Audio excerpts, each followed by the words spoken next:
I mean, obviously, you look at China, what's going on there. Sure, the government is communist, but they're operating much more free market capitalists today than the so-called banner of communism that they claim to be. And capitalism is what built so many of these countries, as you would agree.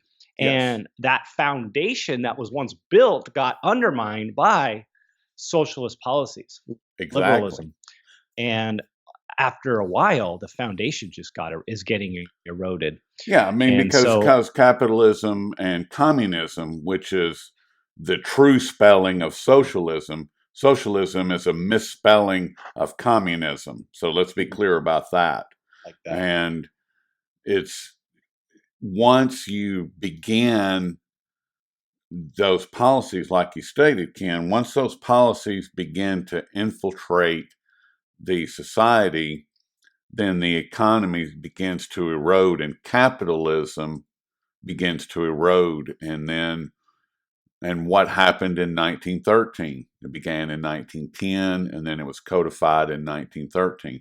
We had an absolute attack on capitalism through the passing of the Federal Reserve Act. That is the cornerstone of transforming a society from capitalism to communism, period. It's a Right. cornerstone. Or am I wrong? Oh, I totally agree with you. Yeah, I mean, I love flushing through topics like this and having these deep discussions because so much of what we've seen collapse in front of us and degrade is the misalignment of what and not really understanding human action. I was reading, Human Action book by Ludwig von Mises. And everything that we do is based on, physics, uh, wants, desire to live. Everything is selfish. Even when we give something to somebody else, ultimately it's because of what we internally want to do. And when we get in the way of, what is best for each and every one of us, we manipulate the free market and ultimately it creates a situation that now needs to be artificially supported. And we are so far down the road of artificial support that, I mean, I just don't know how much longer this can go on for. I have some good and bad news that we can share on air about that because it's kind of like a race to the bottom in so much of this situation that we're seeing. And because of that, it almost is as if the U.S. benefits as this global safe haven. If it wasn't for every other country chasing negative interest rates and going down the debt rabbit hole the same way we are, it's possible that we would really decouple from the rest of the world, and the China would advance much quicker than they would if they're continuing to try to deal with the U.S. in the current situation. But anyways, Yeah. all this stuff I'd love to chat with. We're speaking with Kenneth Ameduri, and he is the founder and publisher of CrushTheStreet.com. He's a great analyst. Obviously, he has some great ideas that are outside the box. He has incredible insights. He's got a wonderful staff of writers, including one of my favorites, which is Trader Steph. She produces articles for you guys, and you do these reports that are awesome. And Kenneth, what do you see? Just go ahead and flush out that idea that you were just expounding on as far as where we're at and what these artificial support systems, what are you seeing? I know what I see. Yeah, no, absolutely. I mean, we're in a situation where um, the Fed and the U.S. government have pinned themselves into a corner. Um, After 2008, the Fed had an opportunity to actually lower interest rates. I think the Fed funds rate was 5.5%, and they had 500 basis points to go to even get towards zero. We're in a situation now, where we're 121 months past that crash of the 2008 financial crisis, and the unemployment rate is 3.7%, according to the government numbers, which I don't believe. No. But we're in a situation where it's requiring endless amounts of monetary printing, QE. And I agree with Ray Dalio. I mean, it's going to take, the next step of QE is going to be helicopter money, because the actions of the past aren't going to be able to have the same impact as they once had for every dollar put into the system. And because of that, it's going to take an extra dose of heroin to juice this economy.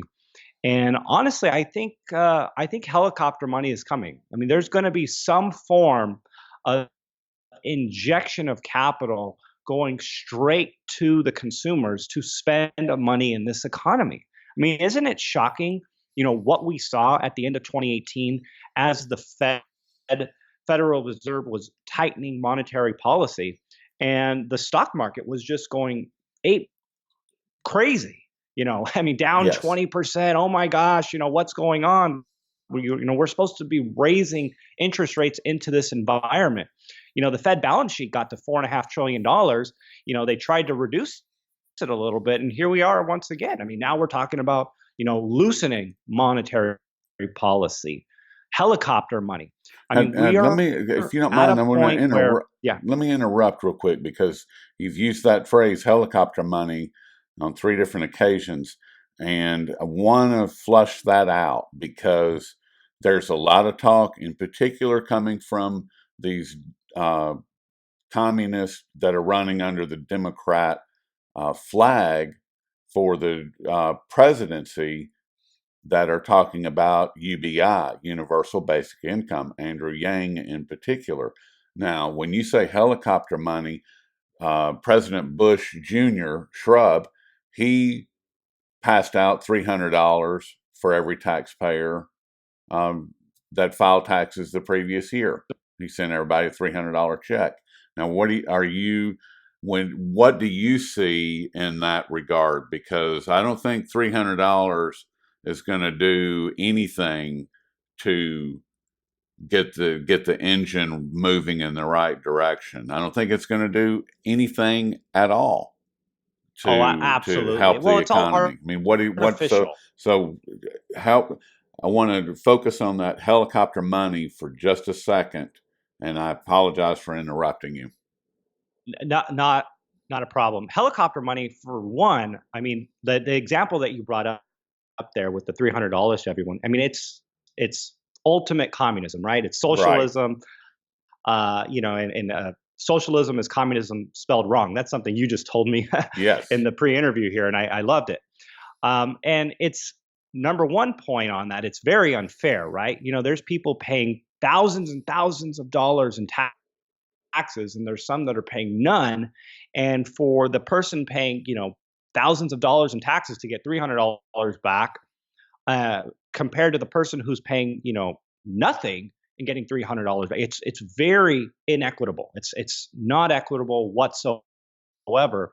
And again, it's socialism, it's communism, and it's misaligning, our interests for what will incentivize productive behavior in our economy. And ultimately, that degrades the foundation of capitalism that this country was founded on. Keep in mind, there was no successful country in the world that was started, that was birthed with socialism. It was all free market capitalism Right.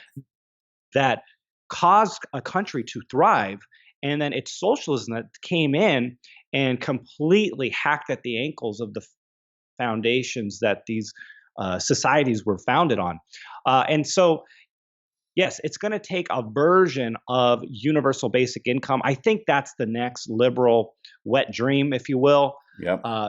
If as soon as that's implemented, just like everything else, just like any other tax or any other service, it's going to be almost impossible to go back on, to take it away. Because once someone has something for free, the deferring of gratification for something as far removed as what is coming from the federal government is so difficult for the individual to actually make a sound, prudent decision on, right? And that's the ultimate problem, because everyone feels so far disconnected from what happens in DC that they don't think their instant gratification of receiving their check from the government, or their free healthcare, their free college, makes a difference in the grand scheme of things. They just see what is giving them instant pleasure in the moment. And once someone gets a direct check from the government, I mean, that is not going away. And anyone who tries to take that away is going to be completely ostracized in the political arena. Could you imagine? Oh my gosh, you are going to take food out of the mouths of, Yes. Billy and Johnny by removing this it's going to be so easy to paint anyone who does not believe in that form of socialized benefits as a complete animal.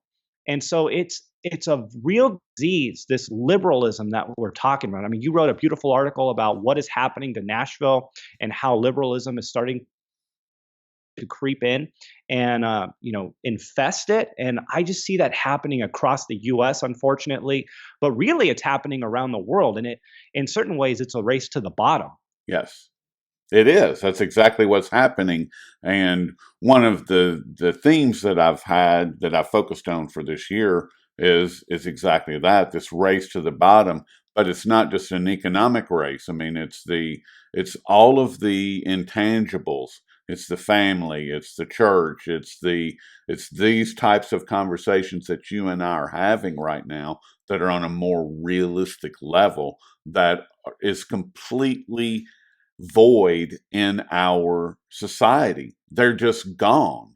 I mean, and if you look around, I mean, at television and radio and print media and the corporate media that's online, all of them have the same exact narrative, and that is family bad, Jesus bad, everything, all of the sexual deviance, good, indoctrination, good, family, well, I said not bad, being single and working for corporate America, good, not having children, good. All of these things, this is the overall theme that we are constantly, that we're saturated in. And it's difficult to get a handle on anything when all of this is happening around us. Let me just make a comment right there. I'm familiar with a group that live out in the suburbs of San Diego, and they're spearheading this drag queen story hour. Yes. And so it's a Christian group that's standing up for the community of Chula Vista, and the city at the library is, basically putting on a pedestal and promoting a drag queen to come and read to 3 to 8 year olds Yes. and encourage them to be themselves. I mean, first of all, was that not already happening at the story hour? Were they not being free to express themselves? Right. And how does having somebody that is a man, covering up their genitalia, to look like a woman and to transform themselves, really promote the idea of being yourself, right? I mean, completely mutilating your body is now this this message of be yourself, love, blessing, and I mean all this nonsense that is coming Nonsense. from the far left. And I mean, having so many different genders and all these things that are just so foreign, so odd, and even against science in so many ways. And I know this group that was standing up against this new thing that the library was going to support. The city is all behind. I mean, the church got vandalized and said, "Hey, they put satanic symbols all over the church, and they were attacked." And I mean, for people just standing up and saying, "Hey, this is not something that we feel is good for our community," but yet this is where things are going. And the fear and the problem is that it continues to get worse. Right. What is normal now was very extreme 20 years ago, right? And what was normal 20 years ago was extreme 20 years before that.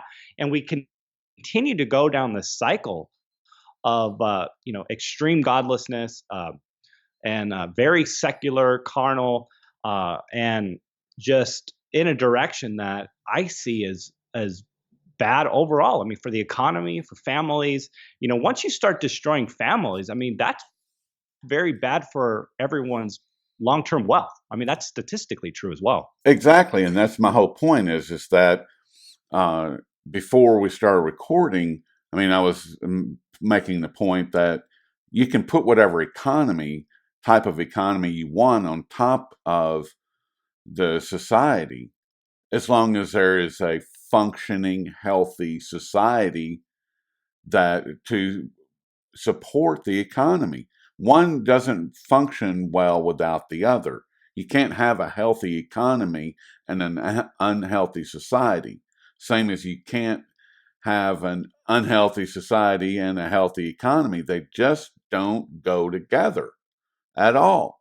I mean, one creates the other. Or am I just some Bible thumping Christian crazy? I mean, is that Well, I I mean, think that look where I we think look that it where is. we've gotten financially. I mean, we're at the verge of the explosion of the massive bond market. I mean, we had the subprime crisis in 2008. Now we're Right. dealing with a massive bond issue. I mean, you could just see and correlate, the progressiveness of our social societies and just put it up against the debt There of you our go. of our global situation, and it's a complete and equal correlation. Yes.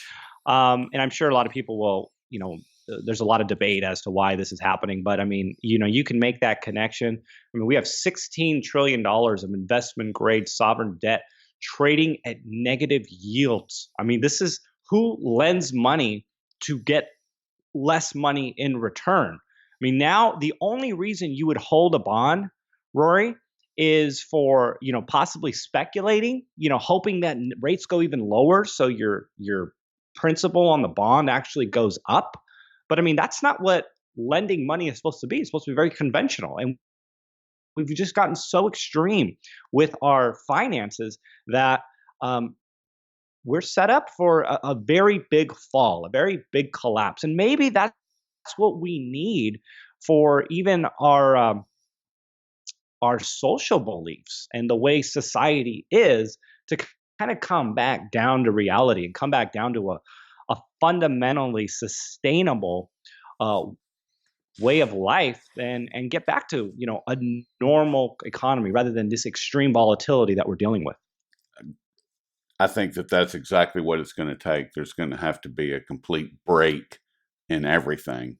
Our economy, our society's already broken, but our economy is going to have to completely break apart in order for it to change. Because where we're going right now is only going to get worse. And like we were talking about a minute ago, with either UBI or some type of helicopter money, that's just imaginary monopoly money, is going to have to be handed out because of the automation that's coming, because of the robotics that are here, because of these two pieces of technology that are moving into the workforce, that's going to strip millions of jobs.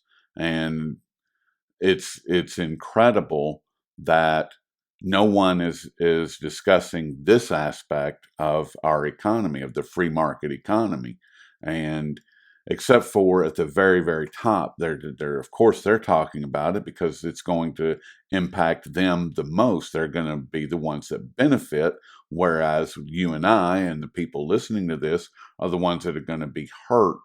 We're the ones that are going to be left on the side of the road for dead while these guys are making out like bandits. So, of course, they're discussing it, which is why we need to bring it to the table.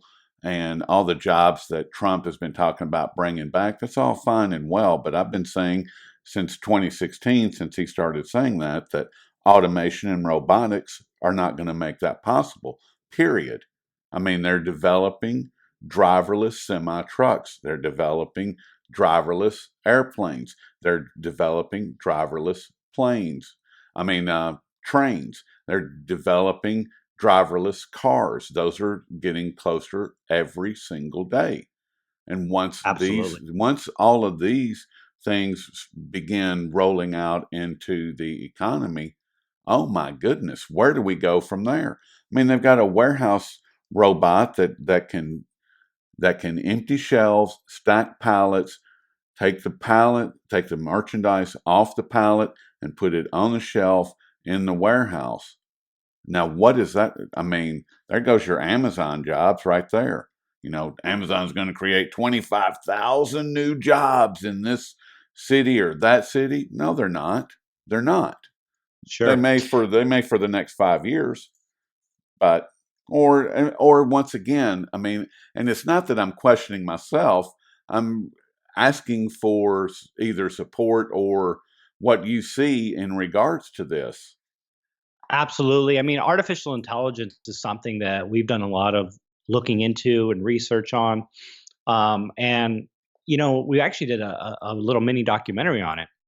And it's actually very crazy when you think about, how quickly things are changing, with I mean, Moore's law, right? Everything doubling and every 18 months or whatnot, things getting faster and cheaper and the efficiencies of our economy, which means that, when you compare a human to a machine is just getting smarter and smarter and smarter, right? And so how does a human compete against that?